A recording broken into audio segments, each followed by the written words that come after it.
নমস্কার দর্শক বন্ধুরা, শেয়ার টেয়ার চ্যানেলে আপনাকে স্বাগত। সাপোর্ট এন্ড রেজিস্ট্যান্স কে কিভাবে ড্র করতে হয় লাইভ মার্কেটে সেটা নিয়ে আমি ডিসকাস করব।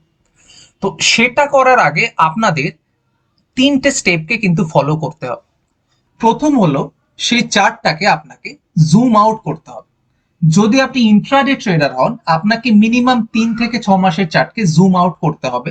জুম আউট মানে যে আপনার ডিসপ্লের মধ্যে সেই 6 মান্থের চার্টকে পুরো তুলে ধরতে হবে। আর যদি আপনি লং টার্ম ইনভেস্টমেন্ট করেন বা সুইং ট্রেডার হন, আপনাকে 12 থেকে 24 মাসের চার্টকে জুম আউট করতে হবে, মানে আপনার ডিসপ্লের মধ্যে সেই চার্টটাকে পুরো তুলে ধরতে হবে 12 মাসের চার্টকে। তারপরে আপনাকে স্ট্রাকচার পয়েন্ট বা ক্লিয়ার সুইং কে খুঁজতে হবে। চলুন সেটা লাইভ মার্কেটে অ্যাপ্লাই করা যায়। আমি এখানে এইচডিএফসি ব্যাংকের চার্ট খুলেছি। যদি ইন্ট্রাডে ট্রেডিং এর পারপাসে দেখি, আমাকে মিনিমাম 6 মান্থের চার্টকে জুম আউট করতে হবে। আমি এখানে 6 মান্থের চার্টকে জুম আউট করলাম। আপনি এখানে কাস্টমস ডেট দিয়েও কিন্তু সেই পার্টিকুলার রেঞ্জের চার্টকে জুম আউট করতে পারেন। তো জুম আউট করার পর আমাকে সুইং গুলোকে খুঁজতে হবে যেখানে প্রাইসটা টার্ন করেছে। আমাকে স্ট্রাকচার পয়েন্ট গুলোকে খুঁজতে হবে। যে স্ট্রাকচার পয়েন্টটা আমি ক্লিয়ার বুঝতে পারবো সেটাকেই কিন্তু আমি পয়েন্ট করব। স্ট্রাকচার পয়েন্টকে আমি বের করলাম। এবার আমাকে দেখতে হবে যে কারেন্ট মার্কেট প্রাইস যেটা 1774, আর মার্কেট প্রাইসের নিচে থাকে অলওয়েজ সাপোর্ট, আর মার্কেট প্রাইসের উপরে থাকে অলওয়েজ রেজিস্ট্যান্স। এতগুলো যে ক্লিয়ার সুইং, তো সেগুলোকে না ধরলেও চলবে। সো কারেন্ট মার্কেট প্রাইসের নিচে যে সাপোর্টটা কাজ করছে সেটাকেই আমাকে ধরতে হবে। তো আমার কারেন্ট মার্কেট প্রাইস হচ্ছে 1774। এবার ভালো করে লক্ষ্য করুন, এখানে একটা রাইজিং গ্যাপের সৃষ্টি হয়েছে।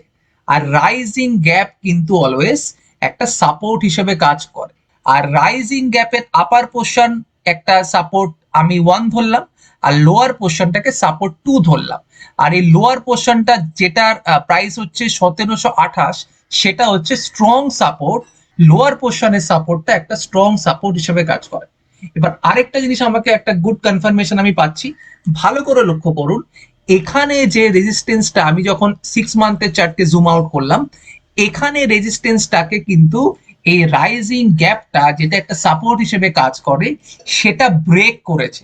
তাহলে কি ওল্ড রেজিস্ট্যান্স এখন নিউ সাপোর্ট হিসেবে কাজ করছে, এটাকে বলে change of polarity principal. So এটা একটা গুড কনফার্মেশন পেলাম। সো আমি এটাকে সাপোর্ট হিসেবে ধরবো না, এটাকেও সাপোর্ট হিসেবে ধরবো না, কারণ কারেন্ট প্রাইসের নিচে যেখানে ফ্রেশ ডিমান্ড এসছে আমি সেটাকেই সাপোর্ট হিসেবে ধরবো। এখান থেকে দেখুন প্রাইসটা নিচের দিকে যাবে না, প্রাইসটা উপরের দিকেই যাবে। যদি আরেকটু ক্লিয়ার কাট পিকচার আমাকে পেতে হয়, তাহলে আমি যদি 15 মিনিটসের চার্টকে দেখি, তাহলে ভালো করে লক্ষ্য করুন একটা রাইজিং গ্যাপ। এই রাইজিং গ্যাপের নিচে কিন্তু প্রাইসটা আর যাচ্ছে না। এখানে একটা গুড ডিমান্ড জোনের সৃষ্টি হয়েছে। আর যদি আপনি 5 মিনিটসের চার্টও দেখেন, ভালো করে লক্ষ্য করুন, এই রাইজিং গ্যাপের নিচে কিন্তু আর প্রাইসটা যাচ্ছে না। সো যদি এই ভিডিওটা ভালো লেগে থাকে, আমি রিকোয়েস্ট করবো আমাদের চ্যানেলটাকে লাইক করুন, সাবস্ক্রাইব করুন। খুব ছোট্ট একটা ভিডিও, কিন্তু খুব ইনফরমেটিভ একটা ভিডিও। দেখা হচ্ছে পরের ভিডিওতে। ধন্যবাদ, সবাই ভালো থাকবে।